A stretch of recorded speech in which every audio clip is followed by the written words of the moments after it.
안녕하십니까. 직업심리학 2강 강의 들어갑니다. 직업심리학 2강 강의는 변수 변인의 측정부터 들어가도록 하겠습니다. 두 번째 변수 변인에 대한 측정에서 1번의 변수란 서로 다른 수치를 부여할 수 있는 모든 사건이나 대상의 속성이다 라고 했습니다. 예를 들어서 남자와 여자를 우리가 성별이라 하죠. 이러한 성별은 수치화할 수 있습니다. 남자 1번, 여자 2번 이러한 것들을 우리가 변수다 이렇게 말할 수 있고요. 변인이라고도 합니다. 그 다음에 2번에 보니까 척도 수치를 체계적으로 할당하는 데 필요한 측정 도구이다. 대상들을 산출한 수치들이 담고 있는 정보의 양에 따라 다음과 같이 나눈다 라고 했습니다. 양가로 2번에 별표 하나 쳐주세요. 2차에 잘 나옵니다. 실기에 잘 나오죠. 네 가지를 쓰셔야 되는데 첫 번째 명명, 두 번째 서열, 세 번째가 등간, 네 번째가 비율. 그래서 명서, 등비 이런 식으로 네 가지를 외우시는 방법도 있습니다. 그러면 2번 변수와 변인의 측정에서 1번부터 차근차근 보도록 하겠습니다. 연속 변수와 불연속 변수가 있고요. 양적 변수와 질적 변수가 있습니다. 독립 변수와 종속 변수가 있고요. 애연 변수와 준거 변수가 있습니다. 이거는 참고적으로 알아두셔도 됩니다. 무한히 많은 값을 취할 수 있는 것이 바로 연속 변수라고 하고요. 한정된 수치만을 할당할 수 있는 것을 불연속 변수라고 합니다. 이 불연속 변수는 연속 변수의 반대말로서 범주형 변수라고도 합니다. 그 다음에 양적 변수와 질적 변수가 있습니다. 수치들이 양적 차이를 나타낸다라고 해서 양적 변수라 하고요. 그 다음에 질적 차이를 나타낸다 그래서 질적 변수라고 합니다. 독립 변수와 종속 변수 좀 알아두셔야 됩니다. 독립 변수는 원인인 변수고요. 종속 변수는 결과 변수를 말합니다. 어떤 다른 변수의 원인이 되는 변수, 원인의 동그라미, 그러면 독립 변수가 되고 독립 변수의 결과가 되는 변수, 결과의 동그라미 치고요. 종속 변수입니다. 애연 변수와 준거 변수가 있습니다. 우리가 이제 용도를 볼 때 변수의 값을 통해서 다른 변수의 값을 애연하려는 용도, 예측하려는 용도라고 돼요. 그러면 애연 변수가 되고요. 애연 변수로 예측하고자 하는 변수가 바로 준거 변수가 되겠습니다. 변수의 값을 통해서 어떤 변수의 값을 예측 애연한다. 이게 애연 변수. 이 애연 변수로 예측하고자 한다. 그러면 준거 변수가 되겠습니다. 우리가 나중에 타당도를 배우게 됩니다. 이 타당도에서 애연 타당도, 준거 타당도 이런 것들이 있는데요. 이러한 것들이 바로 애연 변수, 준거 변수와 약간 관련이 있다라고 보시면 되겠습니다. 그러면 두 번째가 중요하다라고 했는데요. 척도 수치를 체계적으로 할당하는 데 사용하는 측정 도구, 그리고 대상들을 산출한 수치들이 담고 있는 정보. 이러한 것들에 따라서 척도를 한번 이야기해 볼게요. 우리가 이제 2번은 척도에 대한 내용이에요. 이 척도를 다른 말로 측정 도구라고 합니다. 측정 도구라고 써주시면 되겠고요. 측정 도구이며 라고 했잖아요. 측정 도구와 척도의 동의어라고 보시면 되겠습니다. 명명은 정보 차이만을 담고 있는 척도입니다. 우리가 분류를 목적으로 한다 이렇게 내용을 쓰셔도 돼요. 분류 목적에 밑줄 치시면 됩니다. 서열 척도는 순위 척도라고도 하는데요. 상대적 크기, 순위 관계에 관한 정보도 담고 있습니다. 크기, 동그라미, 순위에 동그라미 치면 됩니다. 그 다음에 등간 척도, 동간 척도는 수치 차이가 반영하는 속성, 차이가 동일하다는 등간 척도도 포함합니다. 등간 정보도 포함하는데요. 수치 차이가 반영하는 속성, 그 다음에 이렇게 쉼표 하나 더 쳐주세요. 속성과 차이가 동일하다는 등간 정보도 포함하고 있는 것이 등간, 동간 척도입니다. 비율 척도는 수의 비율에 관한 정보도 담고 있는 척도로 절대 0점의 형광펜 밑줄입니다. 절대 0점이 있는 변수를 측정하는 경우에 얻을 수 있는 게 바로 비율 척도라고 말합니다. 여러분들은 이제 2차 실기를 대비하는 차원에서 척도를 한번 적어 보시기 바랍니다. 자, 척도는 측정 수준에 따라서 측정 도구라고도 하는데요. 자, 여기에서 측정 수준에 따라서 나누라, 또는 거기에 나온 대로 정보, 수치들이 담고 있는 정보의 양에 따라서라고 했습니다. 정보의 양에 따라서 따른 구분, 이게 네 가지죠. 네 가지입니다. 자, 아래로 화살표를 하겠습니다. 아래로 갈수록 측정 수준이 높습니다. 아래로 갈수록 측정 수준이 높고요. 그 다음에 정보의 양도 많습니다. 이렇게 하시면 되겠죠. 자, 어떻게 오라고요? 명서등비입니다. 명서등비입니다. 하나, 둘, 셋, 넷, 이렇게 네 가지가 됐습니다. 첫 번째는 명목척도. 제가 단어 하나씩만 쓸게요. 서열척도, 그 다음에 등간척도, 그 다음에 비율척도가 됩니다. 자, 이렇게 네 가지를 썼고요. 우리가 이제 그 명목척도는 어떤 속성을 분류하는 겁니다. 속성의 분류를 목적으로 하는 겁니다. 분류를 목적으로 함. 이런 식으로 간단하게 쓰시면 돼요.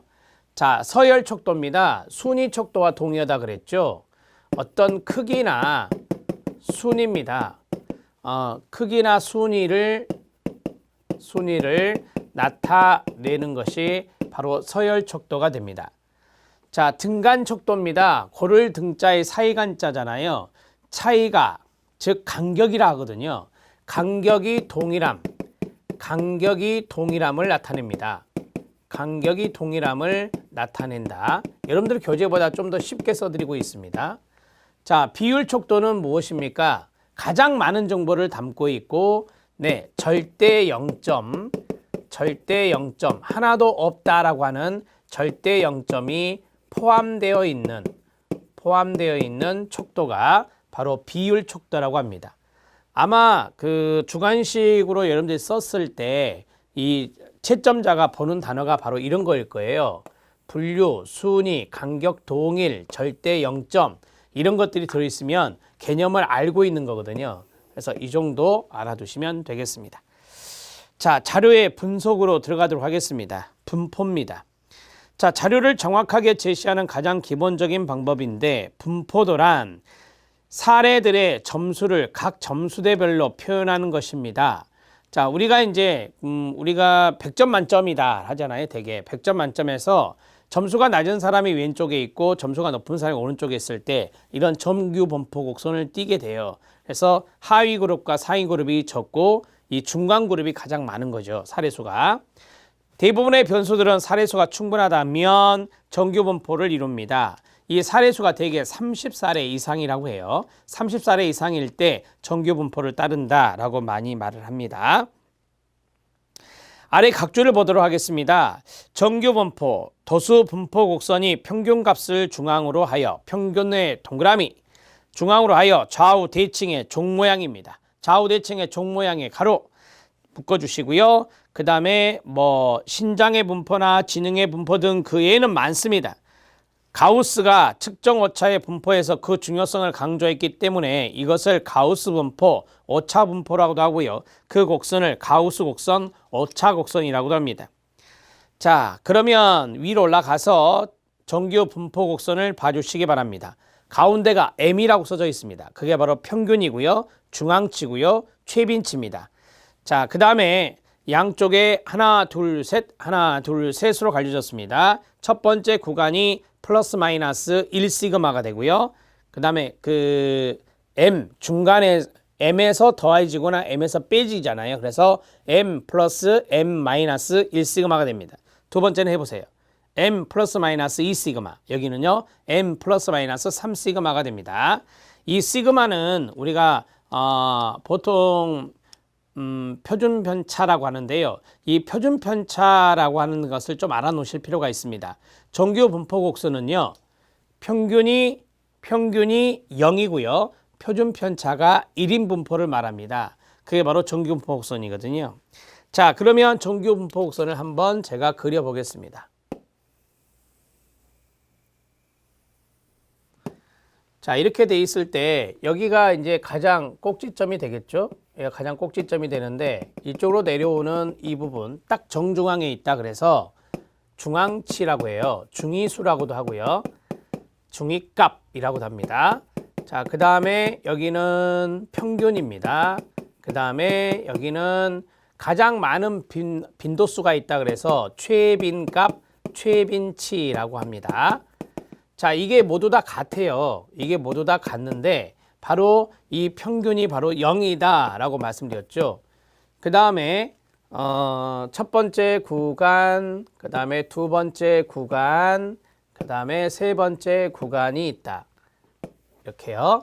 자, 우리가 여기를 0으로 잡았잖아요. 0이고 첫 번째 구간 여기가 전체 사례수의 68%가 있다라고 해요. 두 번째 구간이 여기죠. 두 번째 구간 여기는 전체 사례수의 95%가 있다 해요. 세 번째 구간이 여기죠. 세 번째 구간은 전체 사례수의 99%가 있다 그래요. 자, 이렇게 해서 그 구간에 거기 나오죠. 68.3%, 95.5%, 99.7%가 있잖아요. 이런 것들이 전체에서 100%에서 전체의 사례수를 말합니다. 전체 분포가 이렇게 돼 있다라고 하는 것이고요. 자, 여기에 보면은 m이 가운데가 m이니까 m-시그마, m-2시그마, m-3시그마. 여기는요. m 플러스 시그마, m-2시그마, m-3시그마죠. 플러스 m 플러스 1시그마, m 플러스 2시그마, m 플러스 3시그마가 됩니다. 표준 편차를 시그마라 하는데 이것이 바로 이제 1이다 이렇게 말했죠. 그래서 평균이 0이고 표준 편차가 1인 분포가 바로 정규 분포가 되고요. 사례수를 n으로 하거든요. n이 30사례 이상이면은 정규 분포를 따른다라고 하고, 그 다음에 정규 분포 곡선은 바로 좌우 대칭이죠. 좌우 대칭의 종 모양이다. 이렇게 정리할 수 있겠습니다. 자, 이 정도 정리해 놓고 밑에를 보시면 돼요. 심화학습을 보면 표준화를 위해 수집된 자료가 정규 분포에서 벗어나는 것을 해결하기 위한 방법이 세 가지가 있다. 그러니까 정규 분포 곡선이 이렇게 생겼는데 이 정규 분포 곡선에서 벗어나지 않도록 해결하는 방법. 정규 분포 벗어나지 않도록 해결하는 방법 세 가지. 이것도 실기에서 잘 나왔는데요. 해결 방법 세 가지를 보겠습니다. 자, 첫 번째가 뭐죠? 완곡화하는 겁니다. 첫 번째가 완곡화하는 겁니다. 곡선의 모양을 완곡화하는 방법이 있습니다. 자, 되게 이제 이렇게 위로 뼈 쪽 올라갈 수도 있잖아요. 그럴 때는 완곡화를 시켜야 되겠죠. 정상 분포의 모양을 갖추도록 점수를 보태거나 빼주는 방법입니다. 이는 정상 분포와 비슷하게 나왔을 때만 사용할 수가 있을 겁니다. 자, 여기에서 점수를 더하거나 뺀다라고 했습니다. 점수를 더하거나 빼는 방법이 된다. 이렇게 정리하시면 되고요. 자, 두 번째는 절미법입니다. 편포의 꼬리를 자르는 건데요. 자, 예를 들어서 이쪽으로 한쪽으로 치우친다. 예를 들어서 이렇게 있을 때 이런 식으로 될 수 있잖아요. 이런 식으로 돼 있을 때는 우리가 꼬리를 자를 필요가 있다. 편포라고 이거를 편포에 정적 편포가 있고 부적 편포가 있는데 편포의 꼬리를 잘라내는 방법. 이는 꼬리가 작을 때만 쓸 수가 있습니다. 자, 이럴 때는 절미법이라고 합니다. 절미법. 끊을 절자에 꼬리 밑자를 써서 절미법이다 이렇게 말합니다. 꼬리를 자르는 방법이라고 하는데 거기 뒤에 보면 꼬리가 작을 때만 쓸 수 있다. 꼬리가 작을 때 자, 꼬리가 작다는 것은 그 수가 아주 극소수라는 거예요. 그래서 꼬리가 작을 때 꼬리를 자르는 방법입니다. 자르는 법 이렇게 정리하시면 되겠고요. 자, 그 다음에 세 번째 면적 환산법이 있습니다. 각 점수들의 백분위를 찾아서 그 백분위에 해당되는 표준 점수인 지점수를 찾는 방법인데요. 이게 이제 가장 많이 쓰는 방법이라고 그래요. 면적 환산법입니다.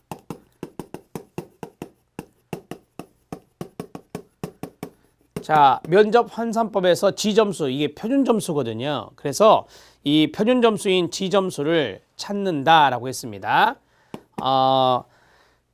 백분위를 찾아서 백분위에 해당되는 표준 점수, 백분위에 해당하는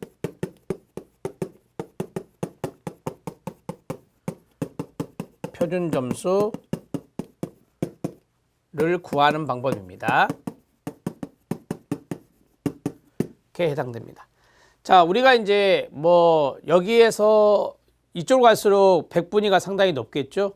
뭐 이쪽 정도 되면은 지금 여기가 99%니까 1%만 없잖아요. 그래서 백분위 99가 되겠죠. 그렇죠? 그 다음에 여기는 백분위 95가 되겠죠.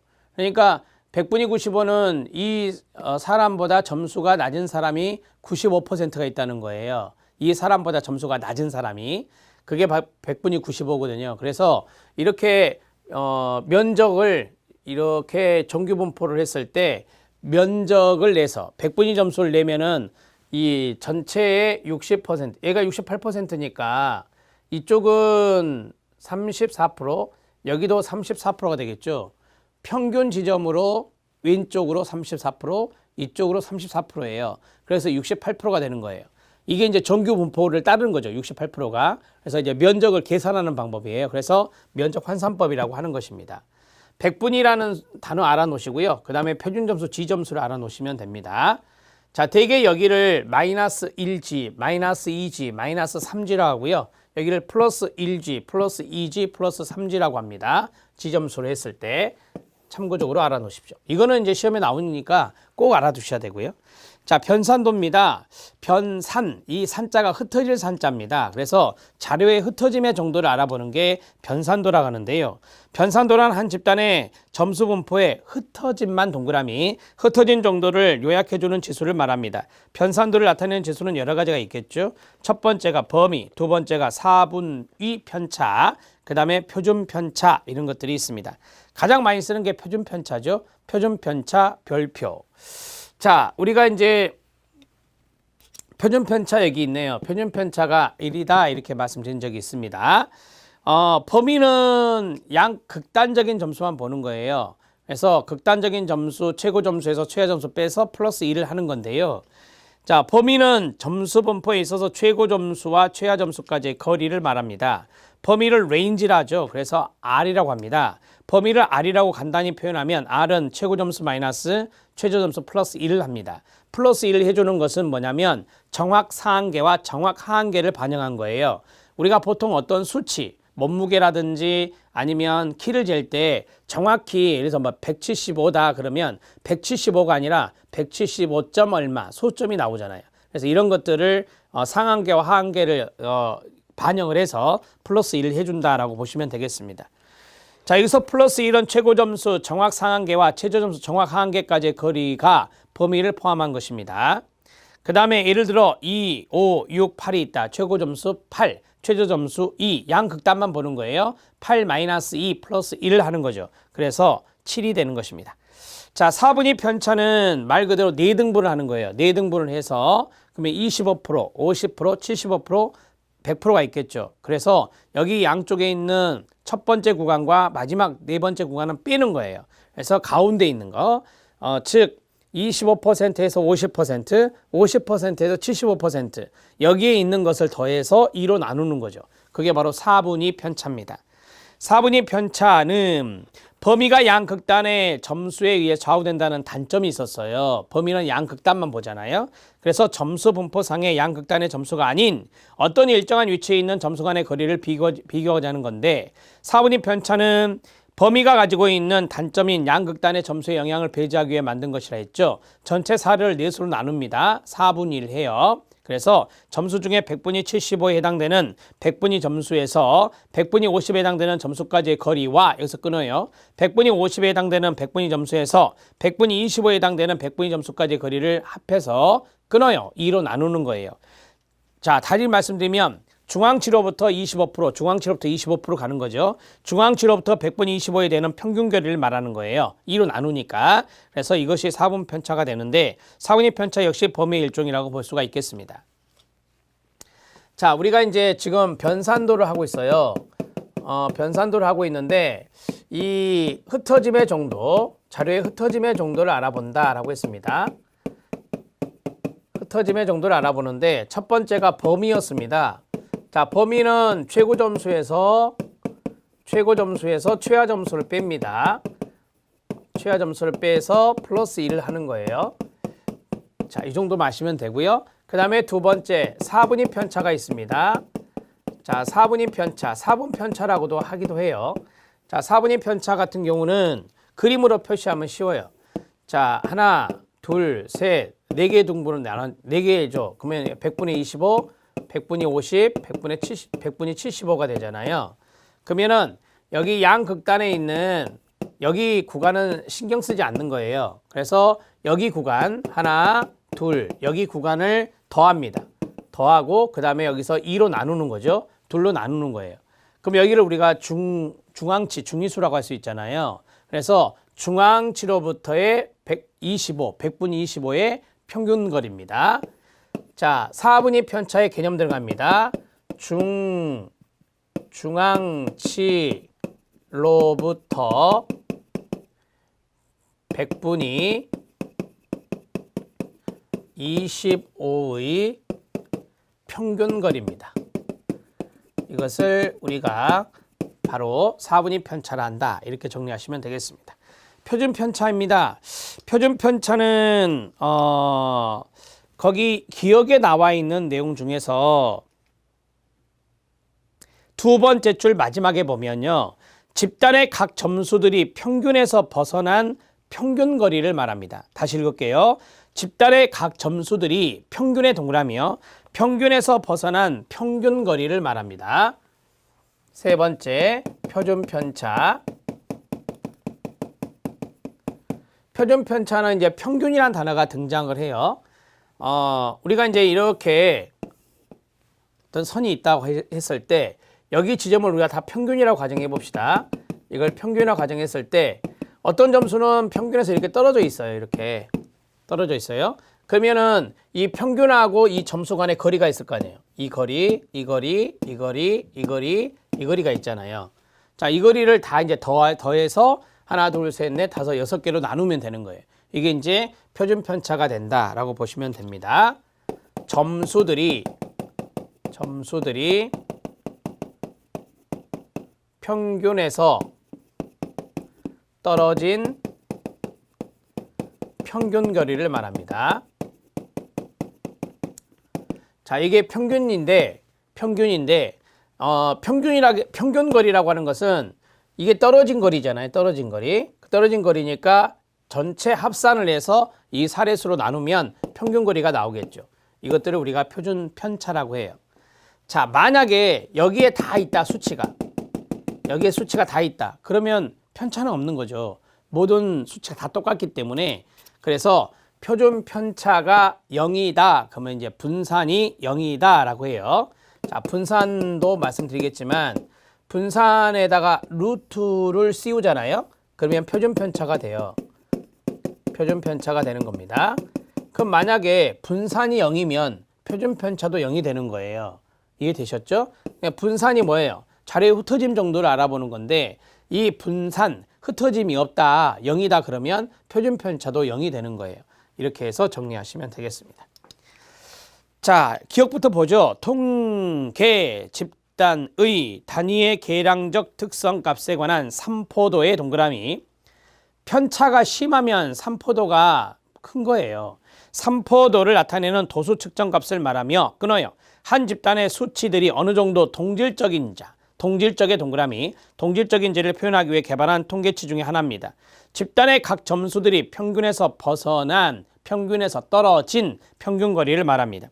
표준 편차가 0이다. 그럼 모든 숫자가 다 똑같은 거예요.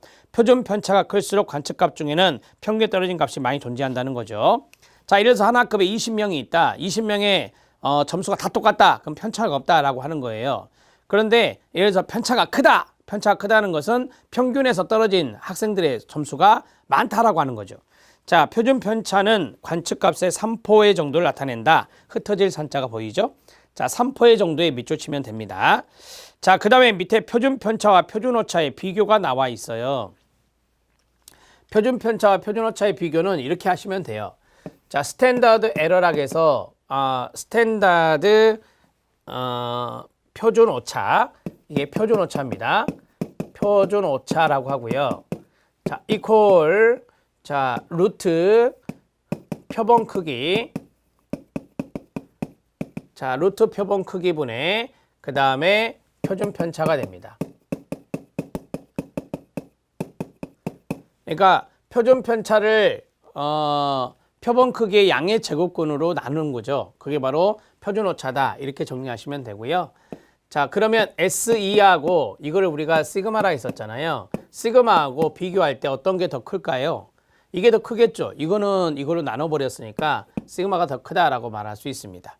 어찌 됐든 간에 표준 편차가 분자했기 때문에 표준 편차가 크면 표준 오차도 커지게 되는 겁니다. 이렇게 정리하시면 되겠습니다. 간단하게 보겠습니다. 표준 편차는 피어슨에 의해서 1893년 소개된 통계량입니다. 각각의 데이터가 평균에서 얼마만큼 차이를 가지느냐, 그걸 나타내는 건데, 분산의 양의 제곱근, 제가 분산의 루트 씌우면 표준 편차라고 말씀드렸죠. 반면에 표준 오차는 추정 양의 정도를 나타내는 측도로서 표준 편차를 표본 크기 양의 제곱근으로 나눈 겁니다. 저게 공식이에요.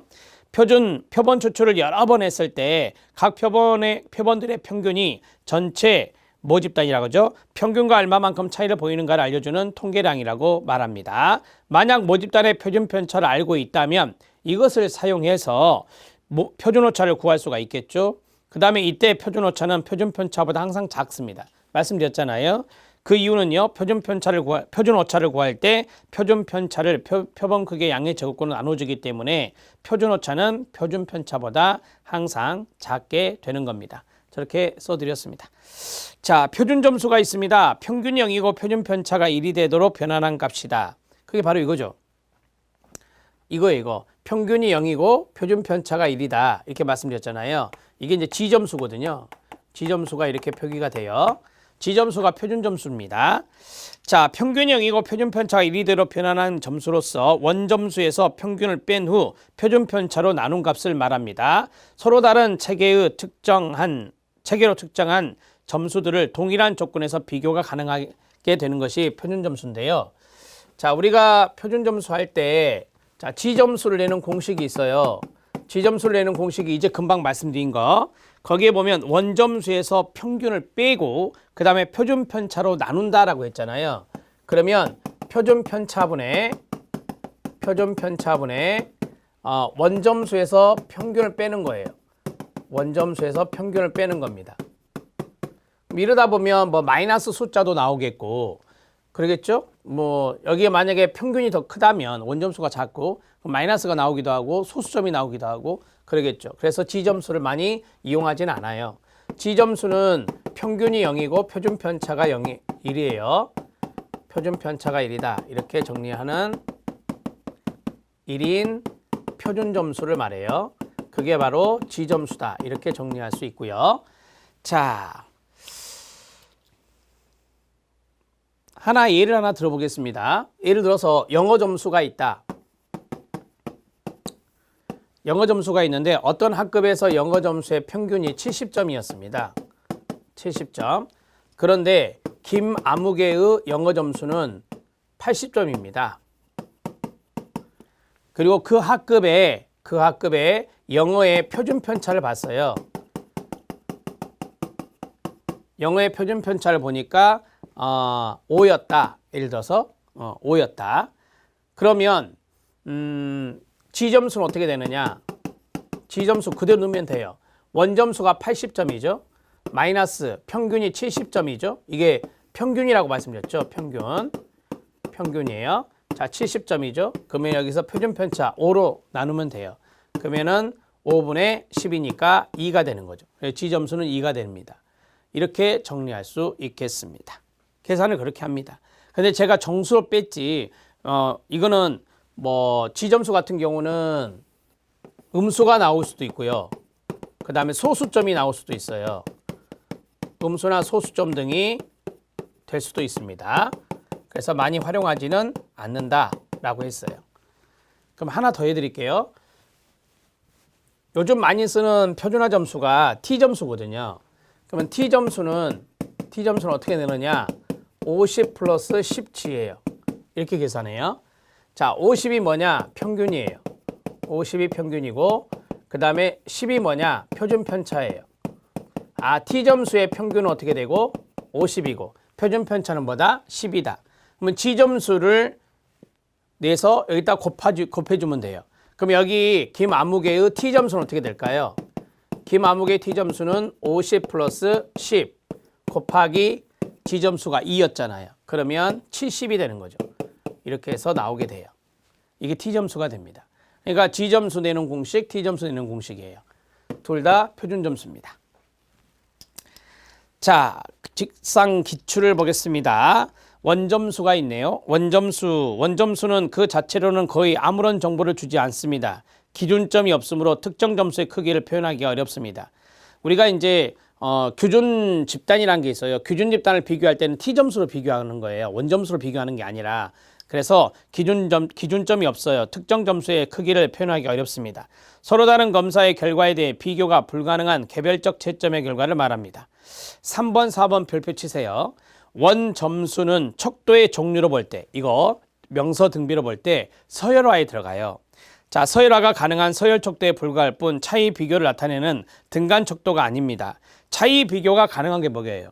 차이 비교, 그러니까 더하기 빼기까지 차이 비교가 되는 것이 바로 등간 척도가 되는 겁니다. 자, 그러면 이렇게 생각하시면 돼요. 자, 원점수는 의거점이 없다 그래요. 즉 기준점이 없다라고 하거든요. 기준점이 없다 이렇게 정리하시면 되고, 원점수는 차이 비교가 아니에요. 원점수를 비교하는 것이 아니라 원점수를 표준점수로 변환해서 비교하는 거니까 차이 비교가 안 돼요. 그래서 이 녀석은 서열 척도에 해당됩니다. 이렇게 세 가지 알아놓으시면 되고요. 자, 원점수를 가지고 표준점수로 변환을 하죠. 표준점수를 가지고 차이를 비교하게 돼요. 이 차이 비교는 상대적 비교를 말하는 거예요. 상대적 비교를 말하는 거예요. 그러면 차이 비교가 가능한 게 뭐죠? 네, 등간 척도죠. 그러면 표준점수는 등간 척도에 해당되구나 이렇게 보시면 되겠습니다. 자, 이 정도만 아시면 돼요. 원점수와 표준점수 비교하는 것에 필기에서 나왔던 것은 이거니까 이 정도만 아시면 되겠습니다. 자, 표준화 점수가 있습니다. 제가 아까 말씀드렸던 T점수가 이건데요. 표준점수에 상수를 더하거나 곱해서 친수간 수치들로 변환하여 만든 점수가 됩니다. 이 표준점수가 앞에서 G점수를 말씀드린 거예요. 그래서 50 플러스 10G를 쓰면 돼요. 대표적인 T점수를 활용합니다. 예를 들어 미네소타 다면적 인성검사나 웩슬러 지능검사 이런 것들이 다 T점수를 쓰게 돼요. 뒤에 보면 이제 우리 심리검사 파트에 나오겠죠.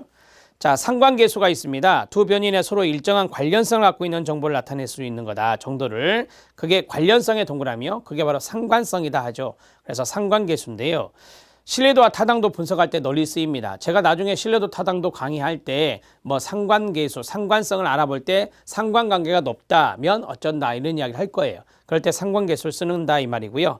마이너스 1에서 플러스 1 값을 갖게 되고 절대값이 클수록 상관관계가 높다는 뜻입니다. 이 삼포도를 표현했을 때 사례들이 나타내는 점들이 직선에 가깝게 모였다. 저렇게 직선에 가깝게 모이면 이게 이제 흩어짐이 없는 거거든요. 그래서 우리는 상관관계가 크고 점들이 퍼져 있을수록 상관관계가 작다라고 해요.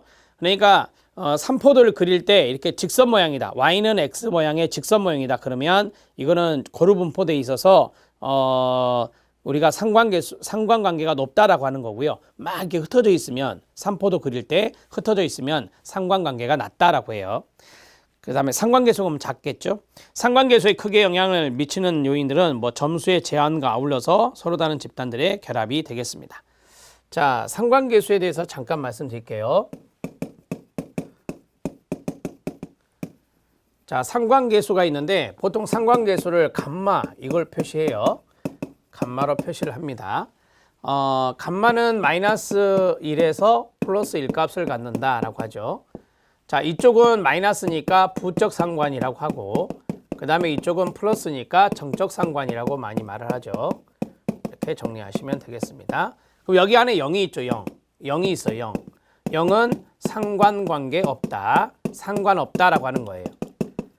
절대값이 클수록, 즉 여기 마이너스 1쪽이나 플러스 1쪽으로 갈수록 여기는 상관관계가 높다라고 하죠. 상관성이 높다. 이렇게 이야기하는 것입니다. 이해되셨죠? 그럼 마이너스 예를 들어서 마이너스 0.96이다. 플러스 0.87이다. 이러면 이제 상관성이 높다 해요. 그럼 이거 해석 어떻게 하죠? 부적 상관이 높다 하고 여기는 정적 상관이 높다라고 하는 것입니다. 이렇게 해서 정리하시면 돼요. 상관계수는 우리가 이제 나중에 타당도 신뢰도 볼 때 신뢰도라든지 타당도 검증에서 신뢰도나 타당도 검증에서 많이 활용합니다.